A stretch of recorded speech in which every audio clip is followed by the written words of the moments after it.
Good afternoon. This is Gabe Roberts from Back to Nature Lifestyle Medicine. Here today to give you just a little video describing the characteristics of bugs. Now these bugs are commonly grouped together in a group of organisms commonly known as stealth infections, okay? But today I want to approach it just slightly different. Characteristics of bugs, and we're going to think of these as bugs in a garden, okay? And Paul Chek correctly termed this, that Mother Nature is a tough lover, and we're all part of Mother Nature, and there's some rules that we need to live by in accordance to being part of nature. And if we don't live by these rules, okay, we're going to get some signs that are going to show up, some symptoms. The first one is usually fatigue, okay? If you're having lots of fatigue, chances are you're not living by the rules of the garden, okay? Your second warning, if you don't listen to the first one, usually begins with some kind of illness that later becomes an infection. And then that's gonna have year-round allergy symptoms, those are signs you have an infection.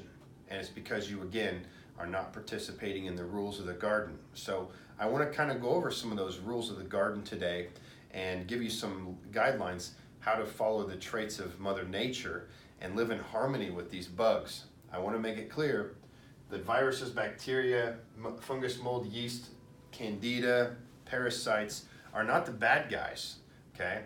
These are part of our microscopic world that we're less than 1/1,000,000th of a percentage of, known as the microbiome, okay? A lot of people misinterpret and misunderstand the microbiome by assuming that it just applies to bacteria in our gut. However, the microscopic world around us, we're just less than 1/1,000,000th of a percentage of, and it's composed of all these organisms. So we're supposed to live in harmony with these things. Just for example, viruses. The number of viruses on planet Earth today is best estimated at 10 to the 31. That is a number with 31 zeros behind it. As you can guess, that's a massive number. We don't even have a name for that gigantic of a number, but it's roughly 10 million times more than all the stars in our universe. That's the number of viruses on planet Earth. So I want you to think about that and think about how ludicrous it is to think you can protect yourself by getting a flu shot, okay? You cannot put a virus inside your bloodstream and think you're protected whenever we are absolutely surrounded by these organisms, okay? Again, you want to live in harmony with these guys, not try to fight them. So viruses are the first group I'm going to talk about. These are known as chemical zombies, okay? They're not even alive. They're like chemical zombies, and what they do is they replicate within your cells. They hijack the mechanisms involved inside of your cells that replicate other cells, and they begin making more of them. Instead of more of you, they start making more of them. And viruses are usually controlled by adequate amounts of vitamin C, something that's water soluble that doesn't stick with you long, and it has to be a real vitamin C. It can't be these synthetic vitamin C's that you buy at vitamin stores or grocery stores or any of that. Vitamin C is a complex. We cannot make it. It has to be grown or raised. It can't be duplicated in labs. So if you go buy your emergency or your high potency vitamin C at health food stores, or you get it from a doctor and it's high potency vitamin C, ascorbic acid, that is synthetic. You're gonna make yourself even sicker, okay? Work with a nutritionist that understands these things about food, because we are completely misunderstood when it comes to food. We think that taking a vitamin is going to work, and actually that's one of the worst scenarios you can get yourself into today. So viruses replicate within the cells. A good rule of thumb for viruses, high arginine foods fuel viruses. So if you notice that you eat a lot of nuts like pecans or chocolate or onions or Brussels sprouts, things like that, and you eat these and you feel increasing symptoms, joint achy, increased fatigue, night sweats, chances are you're eating something and you're fueling these viruses to wake up, okay? You want to be aware of that. High arginine foods absolutely fuel viruses. The next group is bacteria. Bacteria, think of those as scavengers, okay? They're gonna live on dead tissue inside of you. A lot of Americans today have very poor gut health.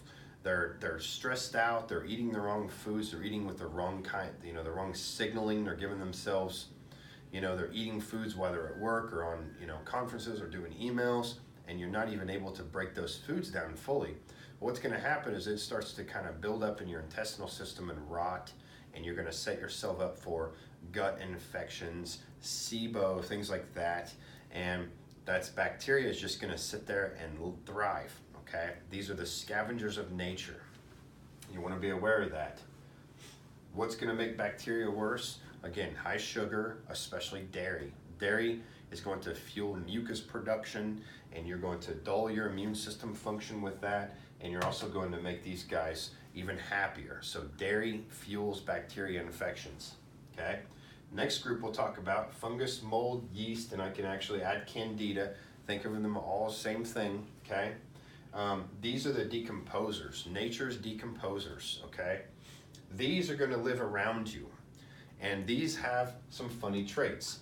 If you noticed during the spring season or during the time when it's raining a lot, several days in a row, if you notice an increase in symptoms, if you notice increased congestion, coughing more, rashes, things like that, chances are there's a mold source around you, and it's causing you to have an increased symptom. Okay, what's going to keep yeast and fungus and mold around? High amounts of sugar. Okay, it loves sugar. You're never going to get yeast under control if you're eating too much sugar, and even fruit counts as this. Okay, the last group I'll talk about are parasites. Okay, again, one of the things that escapes traditional medicine, Western doctors don't even look for them. They sometimes don't even acknowledge them, but parasites are very real. Okay. And they cause some very interesting symptoms on full moons. If you know people who have striking behavioral changes, stomach pain, sharp stomach pain, anxiety, nervousness, rashes, grinding teeth, a whole host of digestive illnesses and mental host illnesses, chances are they've got some parasite infections. Again, very common. People with pets, people are outside a lot, at the lakes, things like that. You can come in contact with these guys, and they have very, very interesting characteristics, okay? Parasites can live anywhere in the body. I've seen them in brains, I've seen them in eyes, I've seen them affect lungs, affect gut health, I've seen them in feet, in ears. They can live anywhere. One of the doctors that I follow had an interesting way of describing parasites. He called them snakes in the jungle, and that's a great way to describe them, because they can go anywhere they want to, okay? So again, these are some different types of bugs out there, and again, you want to live in harmony with nature. Don't eat sugar, control your stress, okay? Make sure you go through a good detox program with a doctor that knows what he's doing to get rid of heavy metals, to get rid of these stealth infections, and make sure that you are, again, living in harmony with nature. That's the best way to keep these bugs in check, okay? Thank you.